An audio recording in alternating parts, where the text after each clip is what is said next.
जिस फांसी घर में आज भी 3 फंदे झूलते हैं, जहां 14 दोषियों को फांसी पर लटकाया गया, जहां बांग्लादेश से लाए गए कुख्यात कैदियों को बंद किया गया, जो 1970 के बाद से अब तक वीरान खंडहर है, उस फांसी घर में शिफ्ट कर दिया गया है माफिया अतीक अहमद का बेटा अली अहमद। वही अली अहमद जो अतीक के मारे जाने के बाद IS 227 गैंग का सरगना बना है।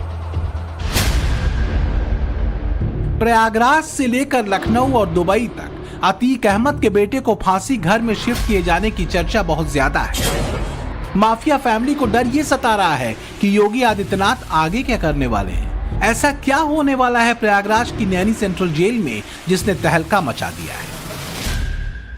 मुख्य द्वार के अलावा अगर हम नैनी सेंट्रल जेल के आसपास की दीवारों की अगर बात करें तो आप पीछे तस्वीरों में देख सकते हैं, ये तकरीबन 30 फीट ऊंची दीवार है और इन दीवारों के थोड़े थोड़े गैप पर ही एक पिलर लगाया गया है, जिन पिलर पर हाईटेक CCTV कैमरे जो हैं वो लगाए गए हैं, जिससे जेल के आसपास की जो बनी हुई दीवार है उसके आसपास जो घूमने वाले, यहाँ से गुजरने वाले जो लोग हैं उन तक निगरानी जो है उस कैमरे से रखी जा रही है।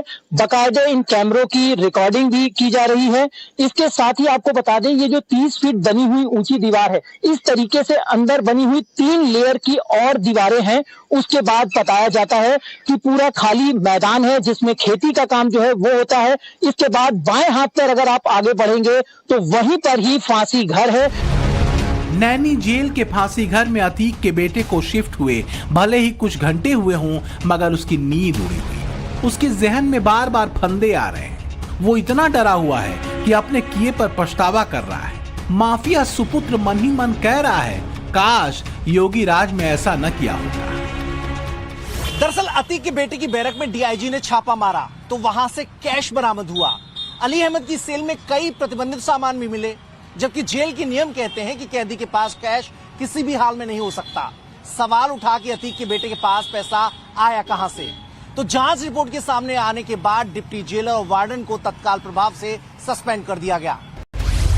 सूत्रों के मुताबिक अली का वकील उससे मुलाकात करने पहुंचा था। उसे जेल के हेड वार्डन संजय द्विवेदी ने अंदर जाने दिया। सामान के साथ अंदर पहुंचे वकील ने अली को अपनी जेब से कुछ रुपए निकाल कर दे दिए। अली इन पैसों को गिन ही रहा था जो CCTV में रिकॉर्ड हो गया और इसकी लाइव टेलीकास्टिंग देख रहे DG जेल हरकत में आ गए। इसी के बाद फैसला लिया गया कि माफिया के बेटे को उस फांसी घर में पहुंचाया जाएगा जहां आखिरी बार 1989 में 3 लोगों को फांसी के फंदे पर चढ़ाया गया था। ये 10 बाई 10 की कोठरी होती है जिसमें बाथरूम वगैरह की, टॉयलेट की व्यवस्था तो कोठरी के अंदर ही होती है। उसमें कोई बिजली का तार नहीं होता है, उसमें कोने नहीं होते हैं और ये सामान्य तौर पे फांसी की सजा पाए हुए व्यक्ति जिनकी कोई अपील वगैरह लंबित हो उनके लिए प्रिस्क्राइब्ड है। लेकिन कुछ अंतर्राष्ट्रीय महत्व के अपराधी जिनसे कि देश की सुरक्षा को खतरा हो, विदेशी जासूस हों या ऐसे अपराधी जिन्होंने जेल के किसी कानून को तोड़ा हो, उन्हें अनुशासनात्मक कार्रवाई के अंतर्गत यहाँ रखा जाता है। प्रयागराज की नैनी सेंट्रल जेल में कैदियों को कई कैटेगरी में रखा जाता है। इनमें सबसे पहले आते हैं सामान्य कमरे जहां साधारण कैदियों को जगह मिलती है। इसके बाद आती है हाई सिक्योरिटी जेल जिसमें अतीक के कई खास गुर्गे बंद हैं और फिर नंबर आता है हाई सिक्योरिटी बैरक का जहां अतीक का बेटा बंद था। इसी हाई सिक्योरिटी बैरक से कुछ दूरी पर है फांसी घर जहां 24 घंटे 4 सुरक्षाकर्मी मौजूद रहते हैं। कदम कदम की CCTV मॉनिटरिंग होती है। खुलासे के मुताबिक अतीक के बेटे अली को लेकर 6 महीने पहले ही एक अफसर ने शिकायत की थी। तब दावा किया गया कि नैनी जेल में अतीक के 60 गुर्गों के साथ मिलकर अली अहमद बहुत बड़ी प्लानिंग कर रहा है। इसके बाद अतीक के गैंग पर नजर रखी जानी शुरू हो गई। लेकिन 6 बाई 8 के अंडाकार हाई सिक्योरिटी सेल में भी रहकर अली अहमद ने धोखा देना शुरू कर दिया। जेल सूत्रों के मुताबिक अली अहमद और उसके करीबियों ने 1 महीने में जेल कैंटीन से करीब 3 लाख रुपए का नाश्ता किया। ये उधारी उसके गैंग के मेंबर ने वकील के जरिए चोरी चुपके मिलने वाले पैसे देकर चुकाई थी। जेल की कैंटीन का ऐसा ही टोकन अली बीते 3 सालों से इस्तेमाल कर रहा था, मगर इस बार उसके पास से कैश बरामद किया गया और यही बन गया उसके फांसी घर में शिफ्ट किए जाने की वजह।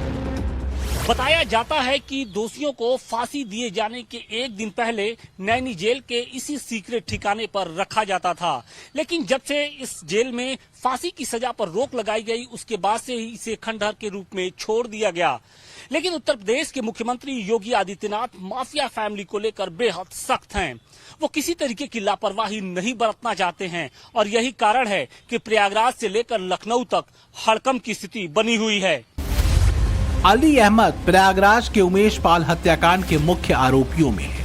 उस पर 11 केस चल रहे हैं। अतीक के मारे जाने के बाद IS 227 गैंग चला रहा है। गैंगस्टर एक्ट लगाने की तैयारी चल रही है।